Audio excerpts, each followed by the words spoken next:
Brad Keselowski called it one of the dumbest things he had ever seen in racing, and the driver he said it about just had the best finish of his career. Right after the 2026 Daytona 500, Keselowski walked out of the infield care center still holding his cane, still in his fire suit, and still burning with frustration. He didn't wait. He didn't cool down. He went straight to reporter John Newby and let it all out. "The 35 just wrecked me out of nowhere for no reason. That was one of the dumbest things I have ever seen. He had no chance of blocking my run. I had a huge run. I don't know if I could have gotten to the 45, but I would have liked to have found out because my run was coming fast and the 35 just wrecked us and himself. Pretty stupid." He wasn't done. Tore up the 9.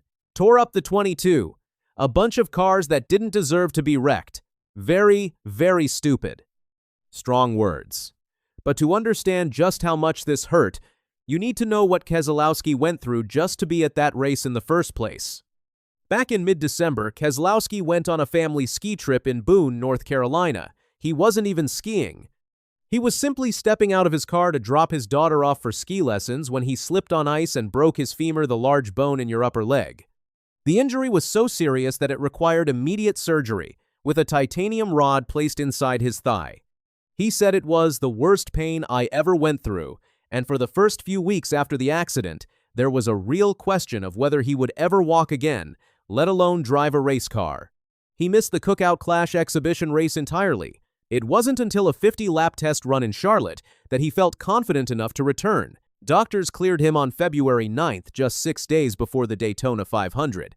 When he arrived at Daytona for Media Day, he was walking with a cane. But even that, he turned into something special. The cane had his Castrol sponsor stickers on it. He laughed about it, saying, "When it became obvious that I was going to have this at Daytona, I basically said, well, let's just own it. Next thing I knew, they were putting decals on it." During his recovery, he kept a poster in his workout area that read, "Daytona, earned, not given." Every single day, that was his motivation. This was his 17th career Daytona 500 attempt, and he had never won it. This race meant everything to him. And on the final lap, it genuinely looked like this might finally be his moment. Tyler Reddick was out front leading for 2311 Racing. Chase Elliott was right behind him in second. Riley Herbst, also from 2311 Racing, was sitting in third.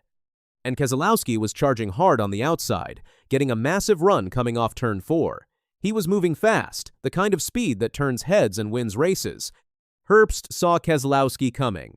Not wanting to make contact with Elliott directly in front of him, Herbst decided to go high toward the outside lane, hoping to squeeze in 3 wide and take a shot at winning the race himself.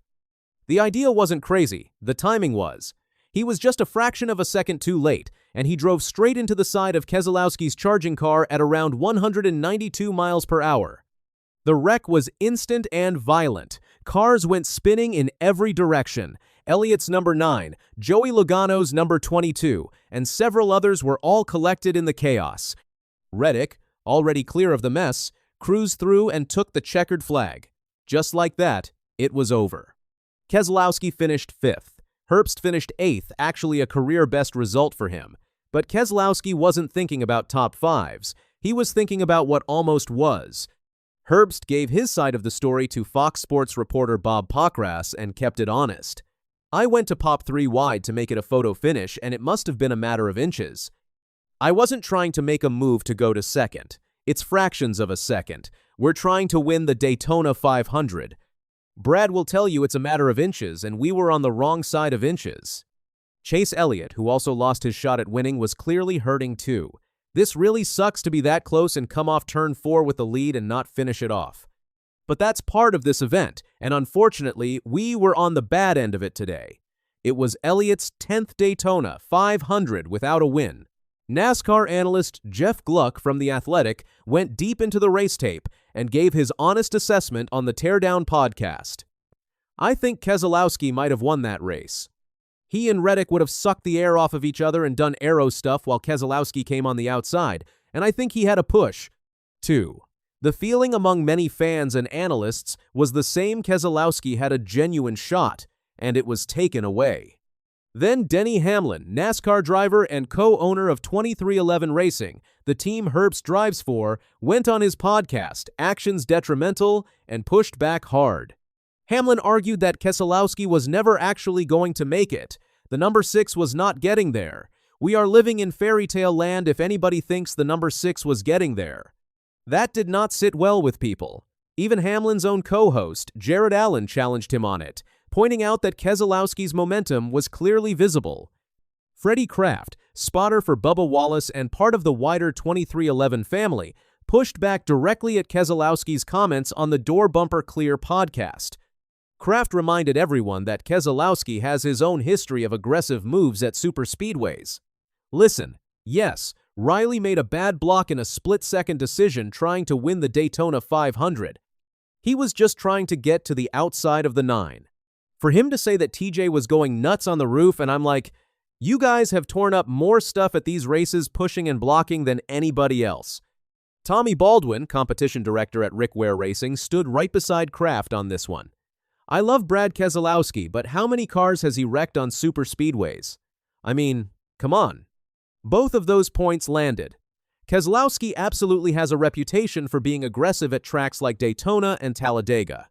Calling another driver out that strongly with that much heat was always going to invite people to point the finger right back at him.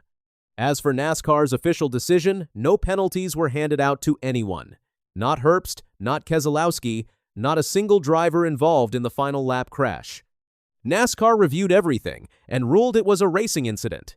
Aggressive? Yes. Poorly timed? Maybe.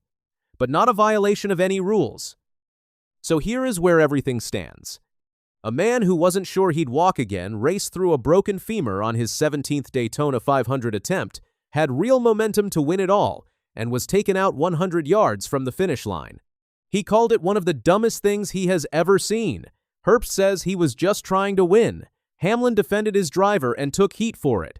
Kraft and Baldwin flipped it around on Keselowski. NASCAR said no rules were broken. And the next race is at Atlanta, another super speedway where all of these same drivers will be lining up side by side all over again.